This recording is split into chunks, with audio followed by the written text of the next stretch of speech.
Bugun sizlarga yana xushalik qilib keldim. Yoqtirib ko'rishinglarni umid qilman. Shundaq tatlı uxlasam, og'aynam telefon qilibdi. Adash gash kiyman kaykim, bugun qatayilib keldi deb injiqlab aran onimdan qopdim do'stlar. Onimdan qoplanmashmin guanjo qilgan barliq do'stlarimizni joydan quvgan qatman. Izchil guanjo qilsanglar bo'ldi do'stlar. Quvganlar qo'ymayamsa. Sizlarga ko'p rahmat mustaq izchil qo'llig'ingizlarga. Biroq quvganlarni qilib yeni baş qasmoq kirmay nat yuzlarimni yuvib qo'yay deb. Bizning shirkatning Kayfo marketidagi Anjisuan Shimenayni ishiltiman. Buning o'limi bak yaxshi-ku. Lozim bo'lsa joydan yaqsanglar bo'ldi. Kiraqingni tulab turib ampaylam qilib bermayamsa. Qasmoq maynat yuzlarimni yuvib, sochlarimni tutsam bir xil paxaldak. Bir qiyir qo'shqaning tuklarda ko'p ketibdi. Bu qattiqlam bo'lmabdi-ku deb bizning shirkatning Kayfo marketidagi chas supini eplam yuvishni boshlab ketdim. Yuzlarimni yuvib, aynaklarga qarsam xilipi insoniyatning avlodidek bo'lib qopdim do'stlar.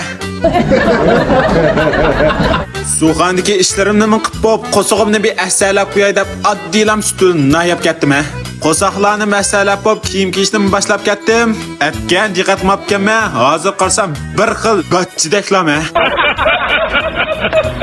Uyning eshiklarini joyida taqab, hozir shovchi oldiga mandim, og'aynam kamashdi. Shovchi oldiga chiqibsam, og'aynamni kapdi, og'aynamning mashinasiga chiqib, mishtaq to'timiz mangdoq hozir. Yo'llar uzun bo'lmasmi, azroq yag'an narsa bo'ldi deb hozir Aqsuning to'pparishda aqtilgan do'konlarga keldik. Oddiylan bir narsalarni yeb, hozir og'aynam bilan mashinaga chiqdik.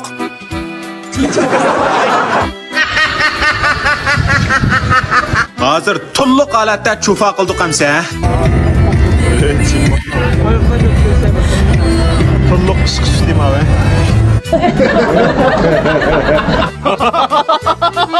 Bugun ash ota-ota mishaqqat elga chiqdi.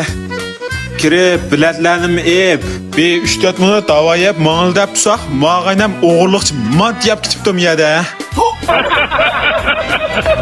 Hozir og'aylarim bilan xushal mishtaq ichiga kirdik, ichiga kirib oldigan narsalarni yapgan keyin qatayilg'il chiqib ekanmiz. Ben askirakni to'liq ep hozir eng cho'qqisqa mang'diga aşağıdan tushadigan kishi biz deb. Eng cho'qqisqim chiqib, bir narsalarni kiyib, hozir tushmoqchi ya.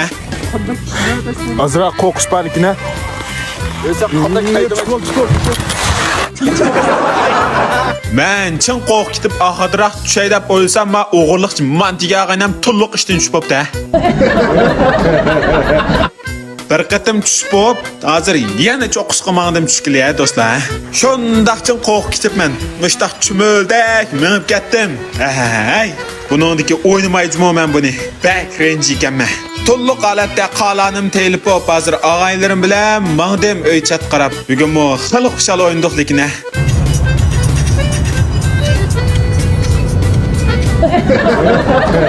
Aqso'g'imiz sog'-salomat kiyib, og'aylarim bilan xo'shishib, hozir yana kompyuter ko'gil kirdim. Men degan kompyuter kaptika.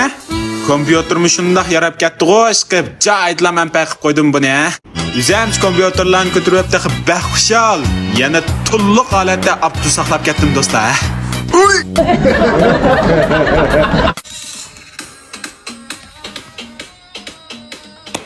Hozir o'ylagimki, kompyuterlar bilan chizilishayotgandan keyin ishimni tugatdim. Mensa bugungi videom mishada axlasin. Xayr xo'sh.